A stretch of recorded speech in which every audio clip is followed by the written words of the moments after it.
This episode of the Matt Whitford podcast is brought to you by Raymond Finance.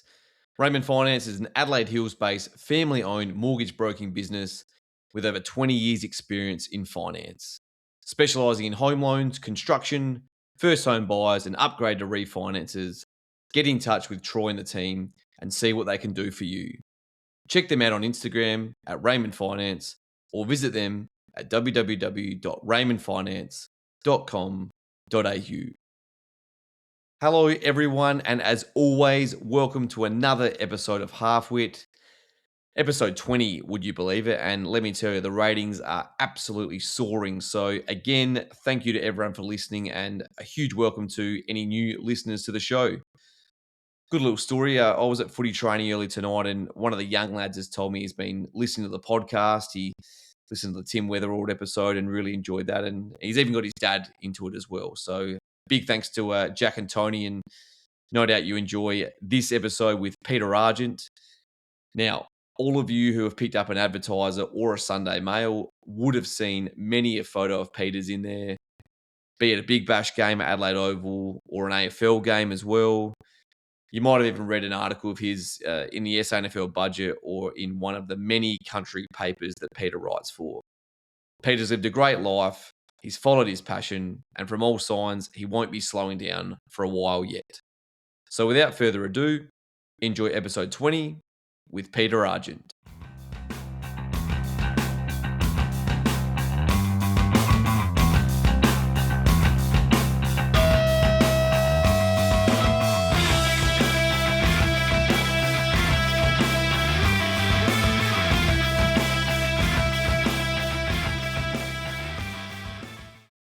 Peter Argent, welcome to the Matt Whitford podcast.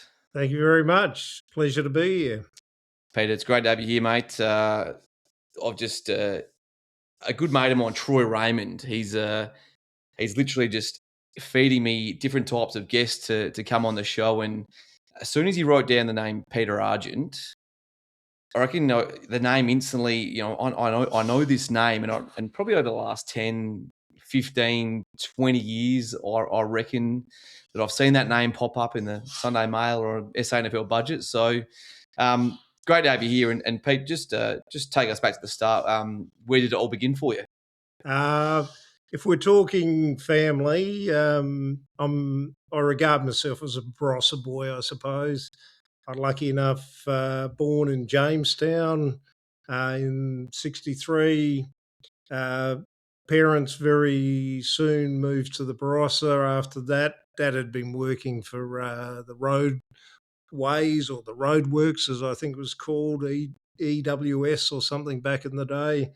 And moved into the Barossa, Anguston, moved into a trust home in Jubilee Avenue. I've got a younger brother and a couple of sisters. Unfortunately, didn't quite get the talent gene that my brother got. He was the star of the family. He could play a bit. Brought up, had some time. I went to Kapunda Primary for a little while, went to Anguston Primary for a little while, spent about 4 or 5 years at Anguston Lutheran School, had a couple of years of high school, and then got lucky enough to get a gig in a sports store in the Barossa when I was about 15.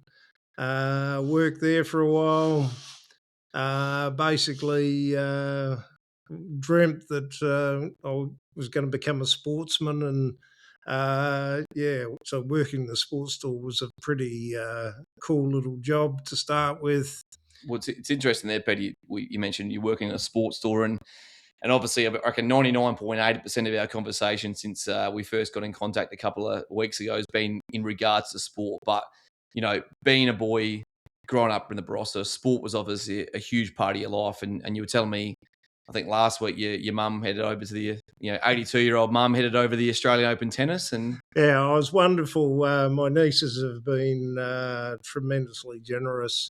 Mum now lives at Angle Vale, and she went across with a couple of her grandchildren and had a great time. And All I've heard is that she's keen to go back again.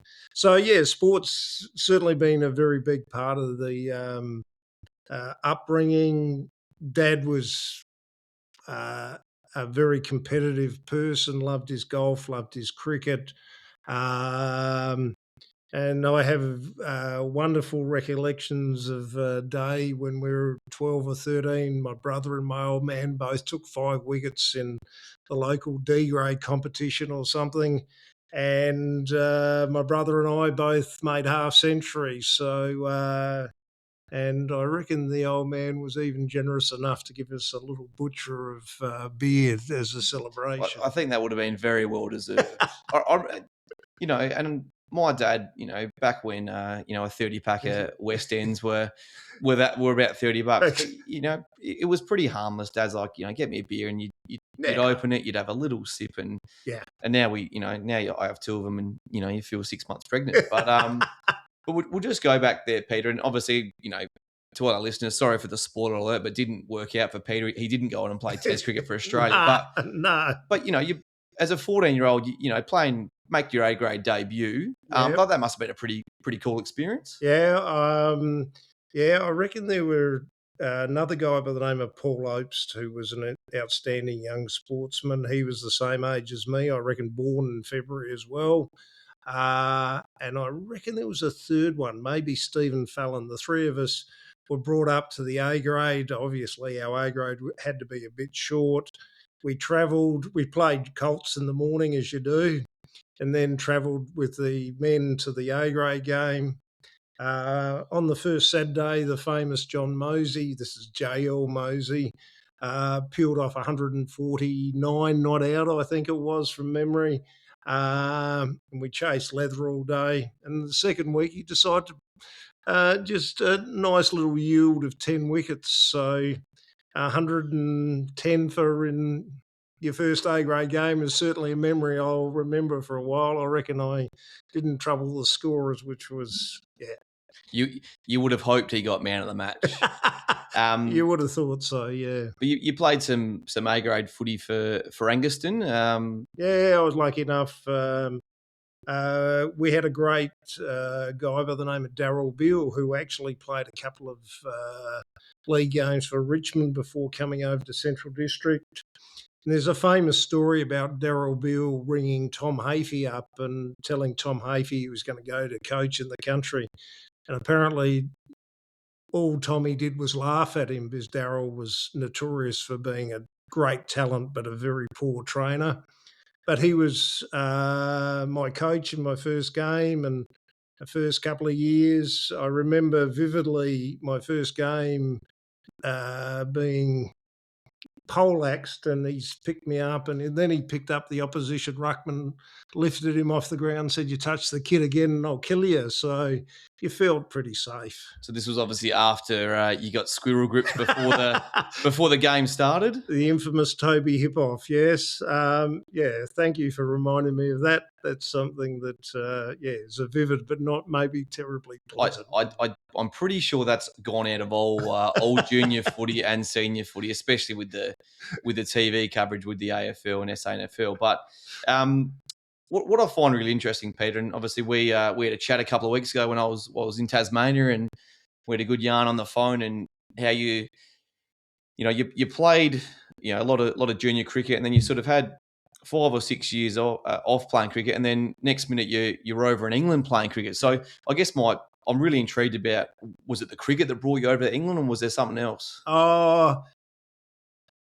I'd look back on it with some frustration now, to think that I threw away 5 or 6 years of really the prime years of playing cricket and learning the game, because between 18 and 25, you'd really learn a lot about yourself and your cricket. So I didn't play any cricket in that period.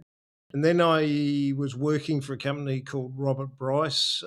We were selling cyanide to the mines and different things, and I was working there, and my boss suggested I go out and have a hit with Clarence Park. Lucky enough, in my first season, I started in the Ds, played a couple of games of Ds, 3 games of Cs, 3 games of Bs, and The last two games of the year were in the ones, which was a little unique, but it sort of suggested to me that I had enough talent to compete at that level. And I played 20 years of cricket for what's now the Goodwood Cricket Club, which was originally Clarence Park. And I was secretary of the club when we amalgamated with Richmond and became Richmond Clarence Park. So still got lots of friends, still vice president there. And we're actually, the club will turn 127. And That's a fair effort. I'm in the process of doing some work on a book with a couple of people for it. So yeah, and that's been exciting too.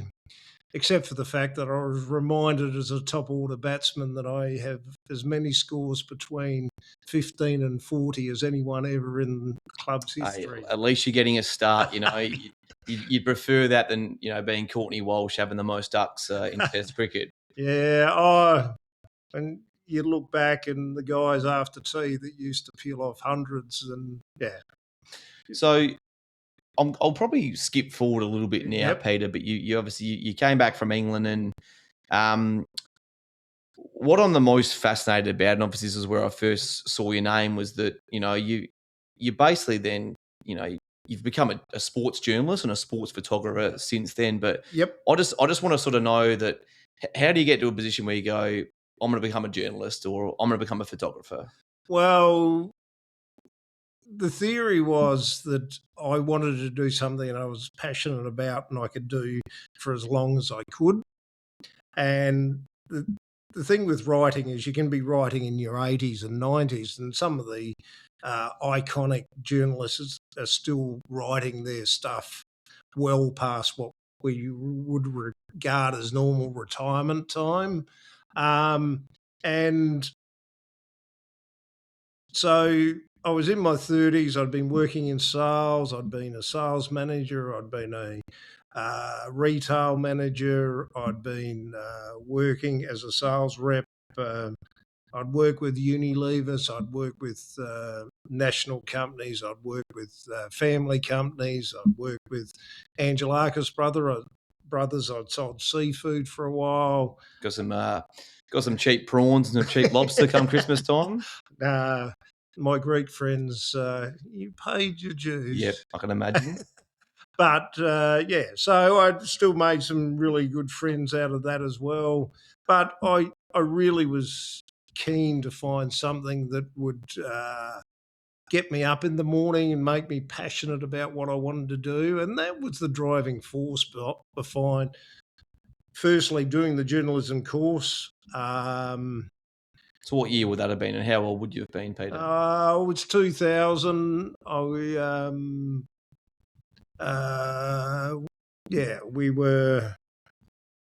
was with my wife.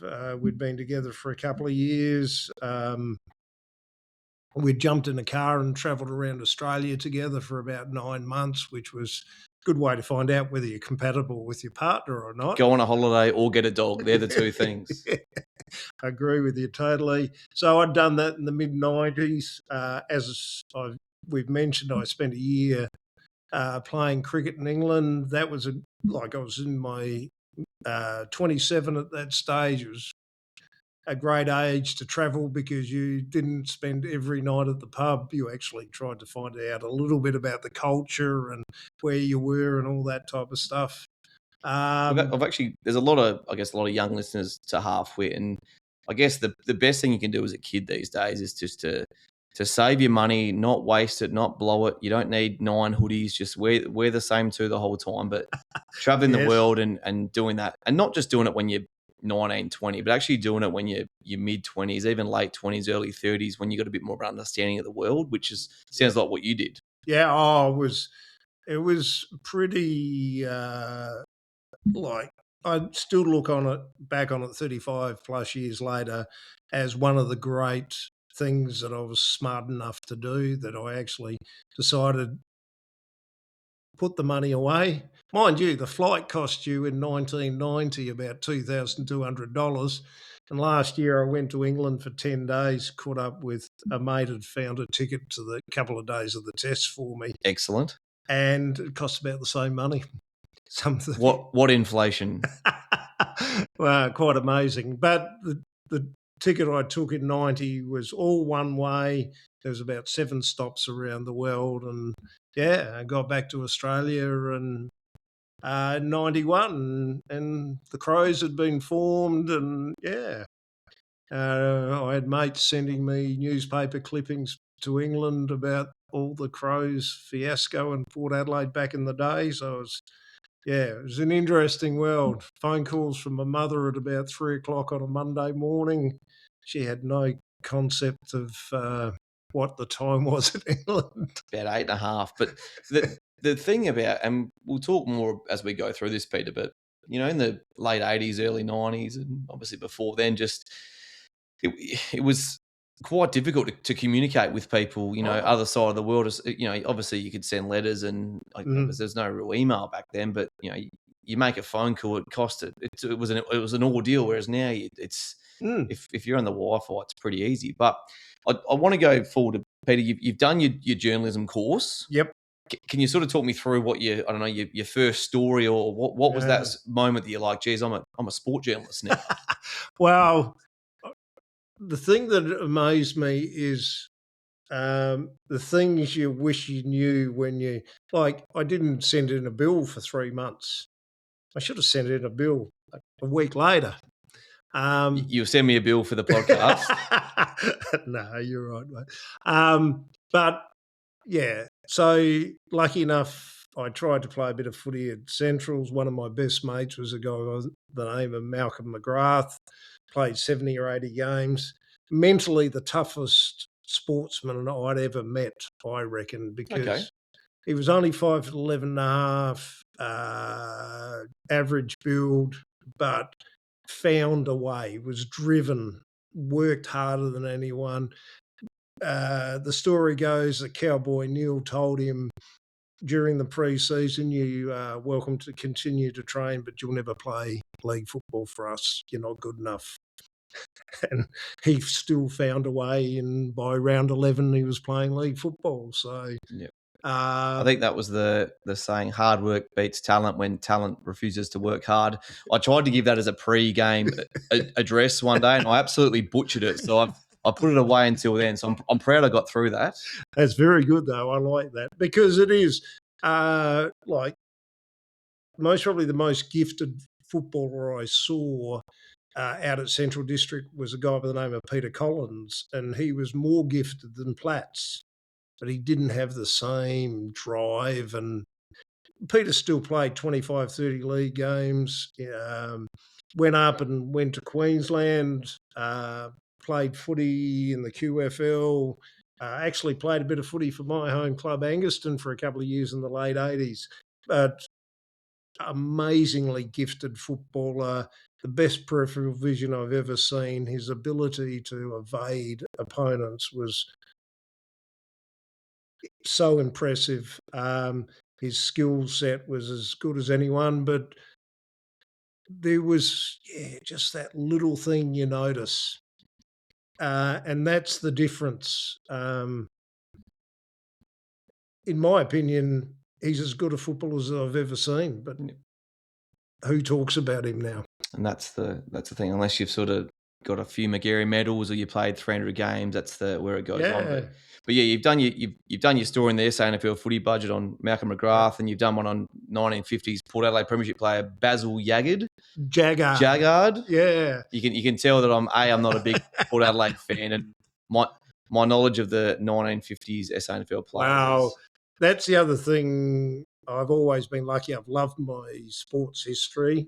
And to get the opportunity, I actually play a bit of cricket, or had played a bit of cricket with Basil, one of Basil's sons, Ian. So to sit down with him and talk to him about that era, and they were famous grand finals.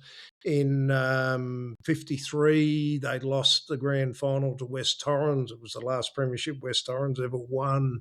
In 54, it was famous because Brian Fazy had a big argument with Davey Boyd just before half time, and there was a big fracas as the players were coming off the ground. And Yeah, so it was a wonderful era. You learned so much about, yeah, a different era of football and a different man. And it's still one of my favourite stories. Uh, was it last year or 2024? It might have been 24. I did a secondary story with Basil because he was at the first ever painting of the chimney. Okay. At, The West End Brewery. yeah, so I was chatting with Tim Weatherald a couple of weeks ago on episode 18 about that, and now it's obviously the brewery's not there. It's now at the Brickworks. yeah, but yeah, it is. Yeah, to think that he was at the first one, and he still reckons the only reason Foss put the red and black for West Adelaide was because he used to play for him. So Well, Peter, I don't want to turn this into an SANFL podcast, but it's very quickly. But when you yep, rocked up today, I did put down the 10 clubs for 27 years, the golden age of the SANFL book written by Ben Porter, who was also I interviewed Ben on the podcast. yeah, wonderful. And yeah, it's an incredible book. So I do want to, you've started writing for the YP York Peninsula Country Times, Times. yeah, I started a column over there that's been going for 25 years now. Yeah, So my great grandfather Horace Tossell was his name. He owned the SA Farmer newspaper, wow. which obviously it merged with a few other Yep. newspapers and became the YP Country Times. So my grandma Helen, she grew up in Kadina, and that was I'll never forget when I went to visit my grandma. Probably I'd say 10 to 15 years ago, and she'd always send back the YP Country Times with me to mum and dad. But I wish I had have asked a bit more about why does grandma always send back Yeah. that feeling, that nostalgic, but also back when Mm. newspapers were huge, and these days I just don't think kids aren't reading newspapers. They're not. No, they're certainly not. There is, yeah. If it's not on the phone these days, they're not reading it. That's for sure. And to be fair, newspapers have to find a way to connect with the young generation, and it's not easy to do. And I don't know if they also, the younger generation, have as much appreciation of history. Uh, which I reckon it takes a little bit of time for that to come along. It Being a teacher, Peter, it's you try, and we've got a curriculum, especially in our history curriculum, where we have to teach students about certain Mm. things. And I remember George and I went to Tasmania a couple of weeks ago, and we're just walking around Port Arthur, and Oh, how? that's your Australian history. Not just Tasmania, but Yep. and it's kids these days, unless they are interested in the topic, it can be really hard to actually, you can't make them enthused about something. SANFL football is the perfect example. These kids, you can't force it down their throat. Correct. But Peter, you start your freelance journalism, Yep. a couple of years after that, and I guess who were you writing for initially? Were you pursued by different newspapers? Obviously, you had that connection with the SANFL, but did the Advertiser and Sunday Mail, did they sort of come after you? I wish. Nah. You're freelancing, so you're a cost to the paper. So, I you do a bit of work initially that's gratis. I did some stories on different people. I was lucky enough, I found out about the original All Australians that were created by a publication called Our Sporting Life after World War II. Uh, that hadn't been researched, surprisingly, when I did the first stories on it. And I got a bit of kudos through that. There's a few stories ran in the Sunday Mail and the AFL record season guide ran some stuff. So I started to get a bit of kudos. I started to get a bit more work. I started to write a little bit for a paper in the Barossa Valley, the now defunct Barossa Herald.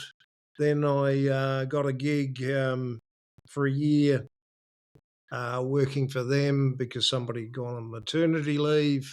That's where I met a very important mentor, a guy by the name of Graham Fisher, who was the editor of the paper at the time.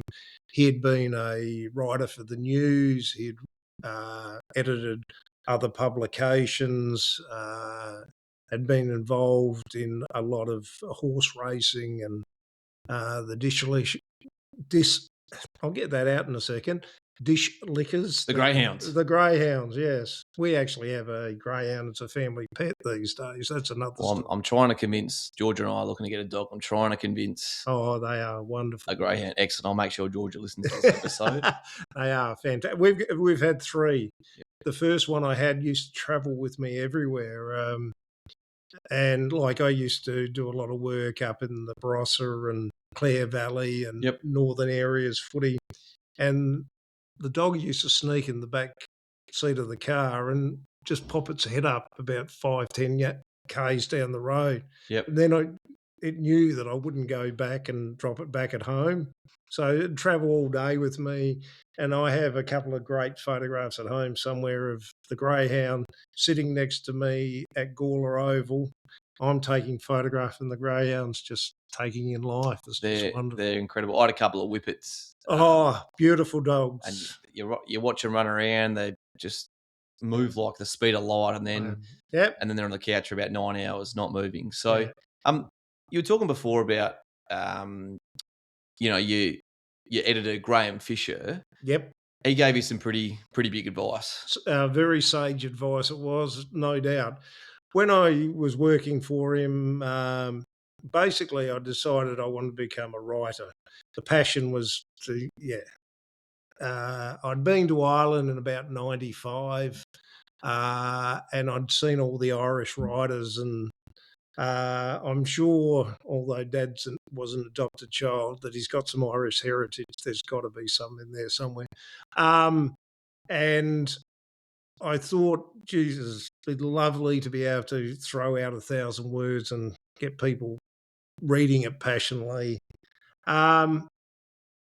So that's how it all sort of, the momentum got started about writing. I wanted to write about things that I was passionate about. So I called myself a sports, travel and wine writer. Okay, good. Hey, 3 very popular topics that most people have in common and enjoy all 3 of them. So that was the plan in the first place. So I had done a little bit of wine writing, and I have done a couple of travel stories over the journey, a couple that got published in the Sunday Mail. So, so I have done all 3. So that's nice to be able to tick them off. But the sport is the predominant area that I've got involved in.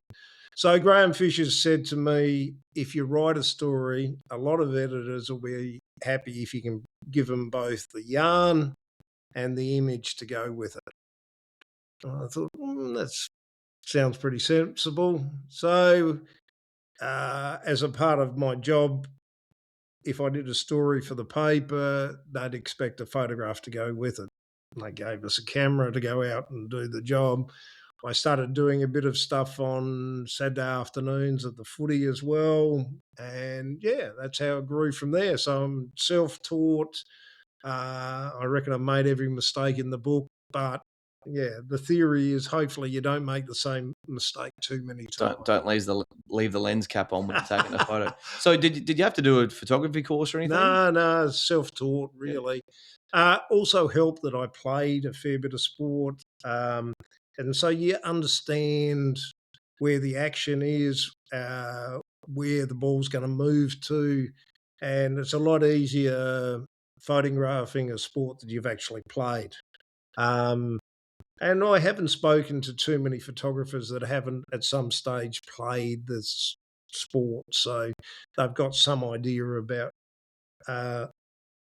what makes a good photograph. And I think, being both football fans, you sort of, what does everyone want to have that photo of? And it generally is the high flying mark. And I'm looking at my screen right now, and you showed me earlier as well, Peter, that the Chad Wingard hanger over Sean Dempster in 2014. Yeah, that's still it's in one mark of the year, but you've just got it as soon as the ball's gone in his hands.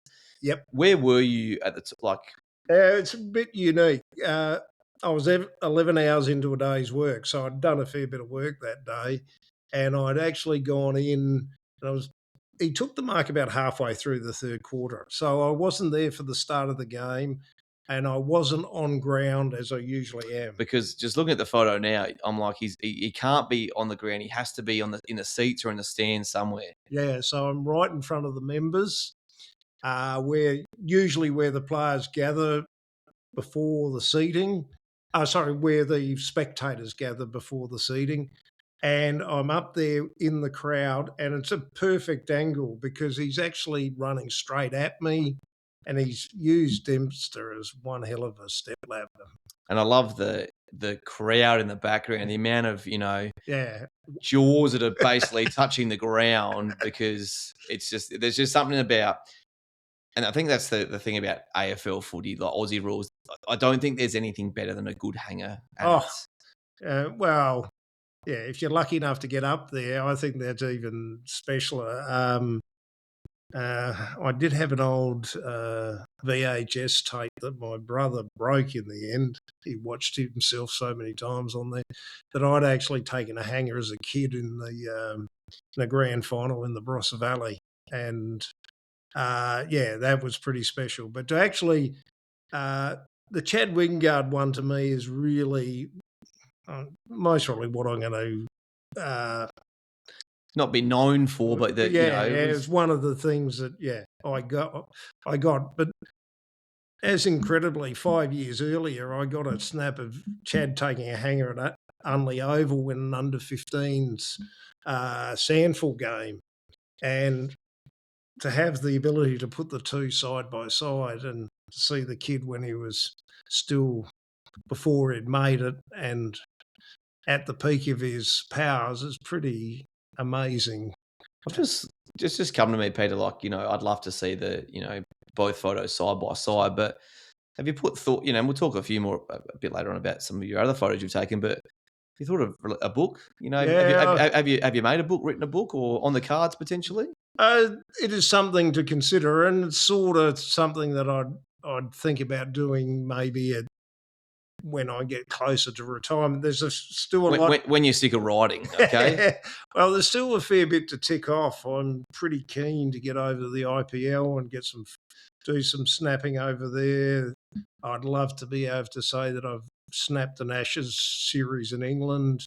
Commonwealth Games and Olympic Games, a couple of things would be like to tick off still. I am 62 now, so I've got to start moving my 6 years time up in Brisbane, so yeah. That just, I'm sure, and you've been obviously Adelaide Oval, and you've that, not just that game but several other games, but obviously no doubt you've been other places in Australia. Is there any other, I guess, moments or venues that you've been at that just I've been lucky. Like last year, I was at the Aboriginal All Stars game at Optus. That's quite a coliseum. It is unique. I'm sure Adelaide's a more picturesque venue, but it is an interesting place. I've photographed Test cricket in Hobart, Melbourne, Brisbane, Sydney. So still haven't done Perth yet. I was lucky enough, I got a gig for a test match in Christchurch, which was good fun a couple of years ago. So is that through Cricket Australia, or is that through a newspaper? Or yeah, well, I had to get accreditation through a newspaper. The reason I got to Christchurch is a guy was going to become a dad, and he wanted that test match off and asked me if I'd fill in for him. So that's how that all came about. But generally across Australia, it's being driven by the papers I write for. I've written.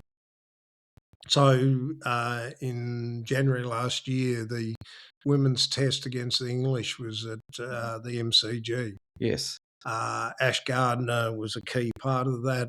The National Indigenous paper flew me across for a couple of days to photograph Ash and get the shots and do the story with her. So that's the driving force behind me getting to Melbourne.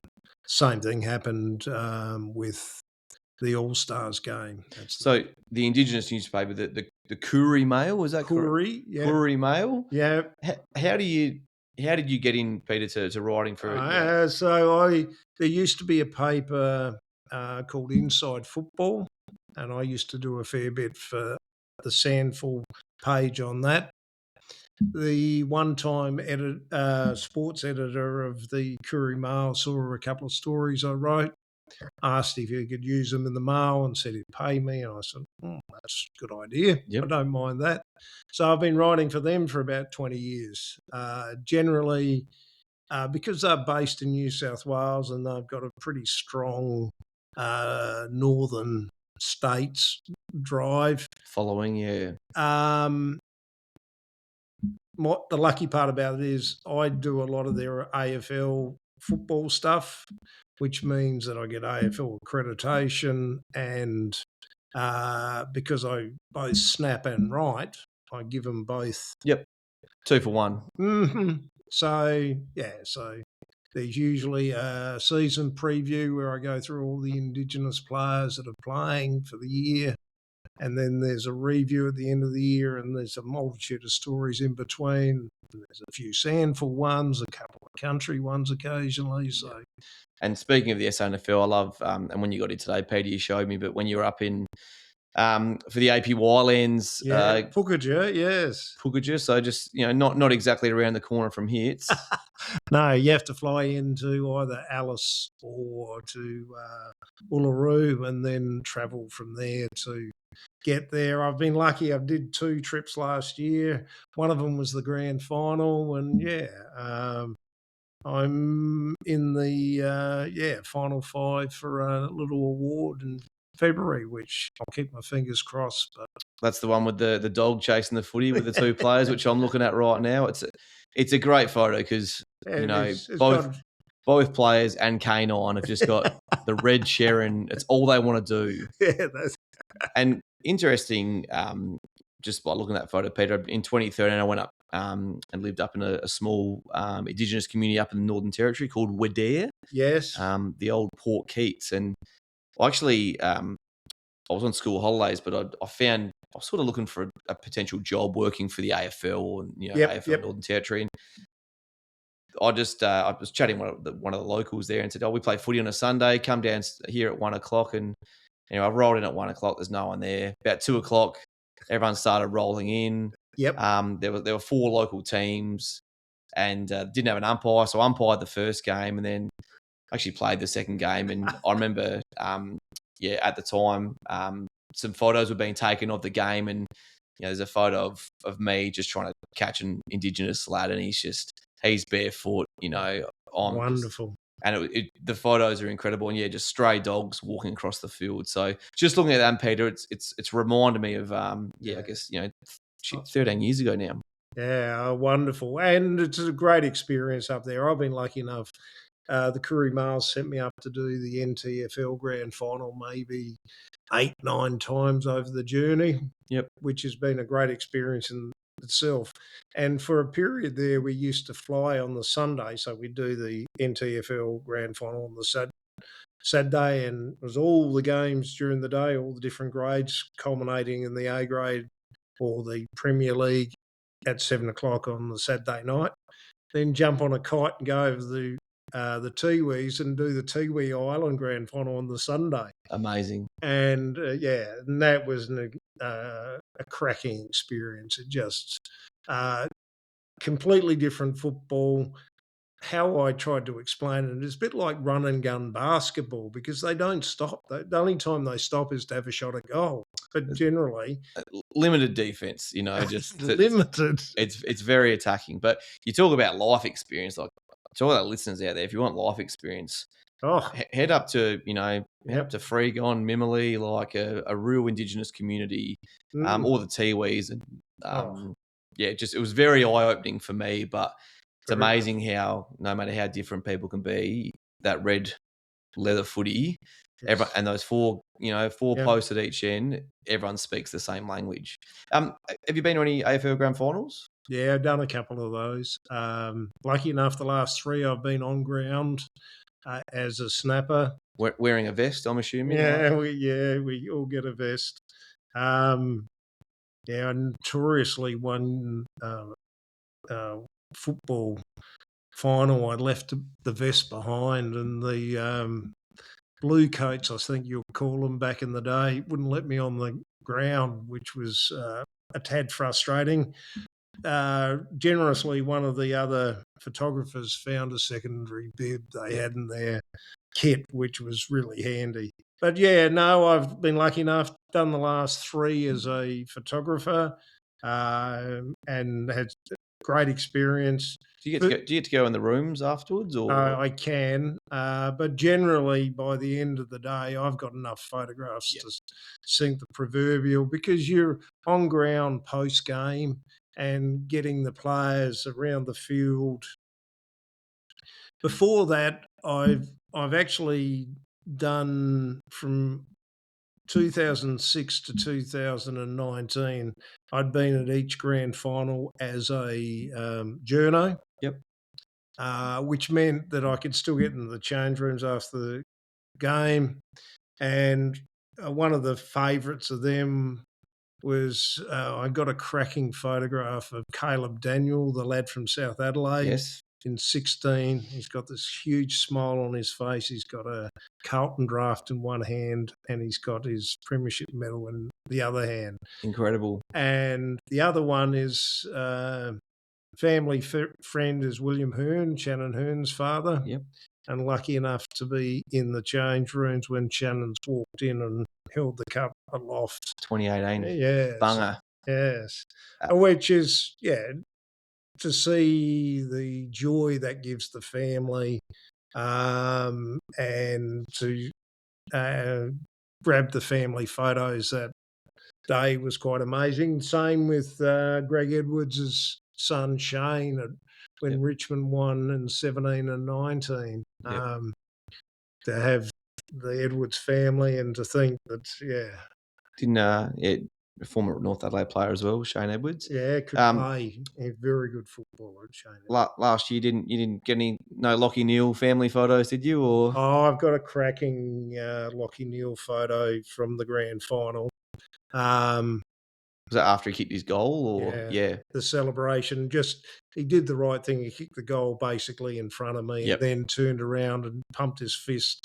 And the shot is a cracking shot, so I'm pretty happy to get. And that's one of the biggest moments of that grand final. Oh, no doubt. I think when he kicked that, Geelong have just gone, we're in trouble. We're up against it. Yeah. Peter, we spoke a little bit earlier off air. You're still writing for lots of different publications, but it's with the emergence and I guess with it being so much more prominent now of female sport, it's definitely changed the landscape of sport journalism. Certainly has. And I think it has for a positive way. I will still argue I'd rather watch Meg Lanning bat than David Warner bat. Yep. Because Meg Lanning had all the shots in the around the ground. She could play anything. She was elegant. She was what you'd expect of a top-class batter. Yep. Davey Warner was built like a second rower or a nuggety rover, and he played with brute force, and there wasn't the same elegance or and like I've been lucky enough, I was here and photographed him the day he made 334 or 335, I think it was actually. Against Pakistan, Adelaide Oval. Yep, I was there that day. Yeah. I think I saw 2 balls that day. I was in the bar for the other 88 overs, but one was Warner's 200th and one was his 300th. But obviously now with female sport, there's just so much more on, and especially like the AFLW, what the Crows have done to raise that the profile of the game. But I'm assuming you still attend quite a lot of female sport. Yeah, I certainly do. A lot of basketball, a lot of AFLW. I'm lucky enough, one of my nieces is actually on Port's list.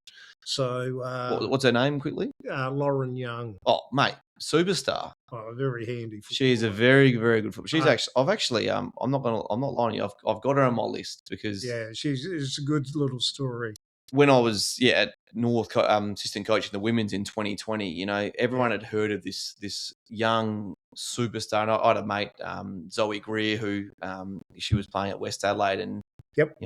Lauren Young was, and you'd have a look at her. How old is she? Like she was 15 and she won everything. And then obviously having the ACL injury, but fingers crossed that. All right, well, there we go. I'll have to get her on. Maybe a little. I've got two other microphones, so we can do. Yeah, well, Uncle Pete and niece Lauren. Well, and I just hope that she can. Like, she's played a little bit in 2025. She's got to get the knees and confidence in her mind to know that she can get back to those days of 2021. Well, fingers crossed, because as much as I'm a Crows supporter, as long as the Crows and Port AFLW teams are going well, that's the most important thing. Oh, Pete, just I'm not saying before we wrap up, but we could talk for 4 hours here. But have you got? And these can be recent moments as well. But just some of your best moments that you've been involved in. Look, can be as a photographer, can be as a journo, can be as a spectator. But is there anything that comes to mind straight away? Oh, yeah, just a few things. When Centrals were winning all their flags. Yeah, don't tell me about. Yeah, I know. I got a great shot. Jason Buckets Mackenzie's one of the likeable blokes, country boy, rah rah rah. Living at Kapunda, married a Kapunda girl. He's just won flag number 4 or 5, and one of the other Kapunda boys who was captain of Kapunda, Sam Ryan's jumped the fence, and I've got him embracing, and that's one of those really nice moment photographs. I've been really lucky. I've photographed tennis, Barty winning in Adelaide. Was excellent. And I got this great snap. One of the guys, Indigenous leaders, handed her a welcome to Ghana land poster.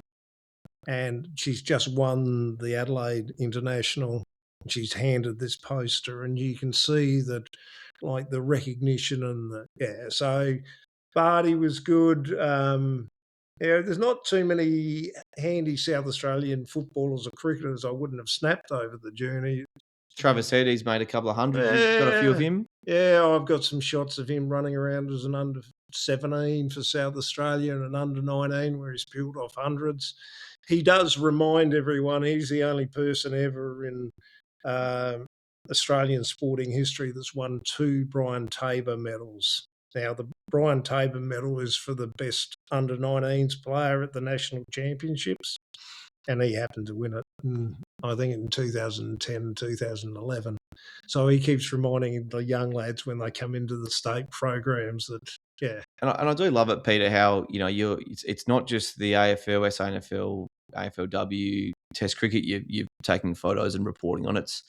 You're doing the under 18s, the under 16s. I just saw you've got some quality photos of all the next crop of. Oh yeah, and I'm lucky I still will argue that a lad by the name of Jack Trengove is the best junior footballer I've ever seen. That's why he was taken pick 2, I reckon, to Melbourne when they were just. It wasn't the right place for him to be found, but and that's about luck in footy. To be fair, like, if they had diagnosed his foot problems earlier. I might be coaching against him this year. If he's still playing at PAC, I don't know if he is, but they've come down to Div 2. So I'm at the Brighton Bombers now. We might be coaching against. Chad Corns is coaching Goodwood, and Ned McHenry was playing for PAC last time I checked. But I probably should actually look into But Peter, you've won a few journalism and photography awards. I'm lucky enough to have got a couple. I've been a finalist of the Australian Sports Commission Awards. Go away next month for something. That I reckon I've been a finalist 4 times now. I've got a award through the Sandful for a photograph. NBL, I won an award for a story, so I've been lucky enough to get a few accolades along the way. And Peter, because technology's changed so much, Yeah. if we go back, I want to say 10 years, but especially 20 years ago, I probably will even go back 10 years ago, and I think I was still living at bloody home then. But, mum and dad would get the paper delivered. We'd get the advertiser, the Sunday Mail, I would just take out the sport and that would be my hour. Whereas I now know, obviously, since I'm no longer living at home, but I don't get the paper delivered and I don't have, the Adelaide Now app. And, you've almost inspired me now to, how can I get off my device more? Well, I'll probably have to get a subscription to, the Sunday Mail and Advertiser. And yes, I'll have to look at it off a screen these days. But Yep. it's almost, it's what the future needs over the next 5-10. We need more and more people paying the subscription, and because they just go on TikTok and Instagram, and I've done the same as well. It's free. You just scroll, and, but I just remember there was nothing better than waking up and, mum would be reading the paper and she'd give you the sport, and then in the next area of your life that was taken care of. Yeah, and I remember back in the day that you'd go to the footy page which had all the country scores on it, and you'd check which one of your mates kicked a few goals for Macclesfield or Crystal Brook or Well, the issue is Waybacks and Lincoln and all that type of stuff. Waybacks. I know some people at Waybacks and Tasmans as well. The thing is now there's an app called Play AFL, AFL Correct. Play, whatever it is, and I can sit there on a Saturday night now and find out. but it's at your fingertips, whereas previously you had to wait Yep. till the next morning. So that's this generation. Everything's now.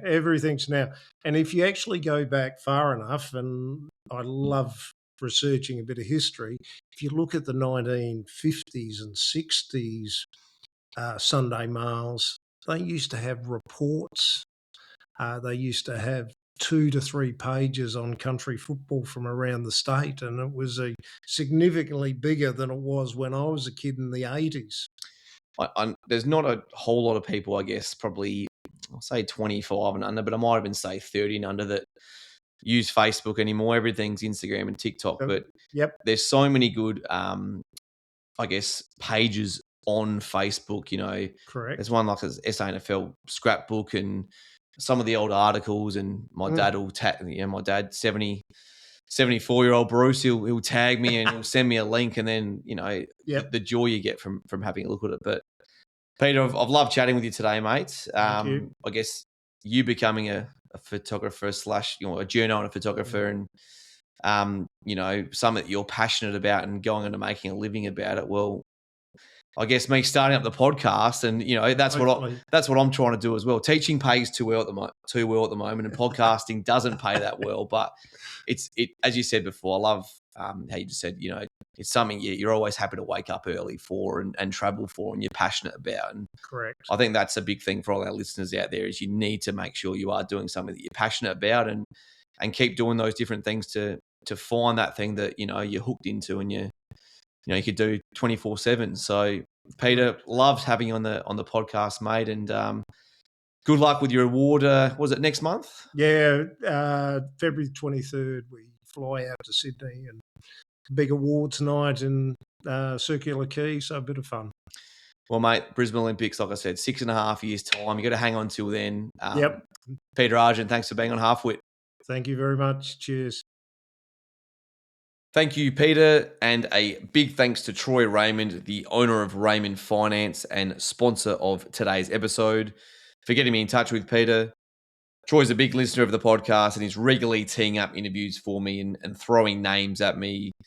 The name Wayne Wiedemann has been mentioned, the cult hero for the Crows in the early 90s. So fingers crossed I can get the weed on Halfwit sometime soon.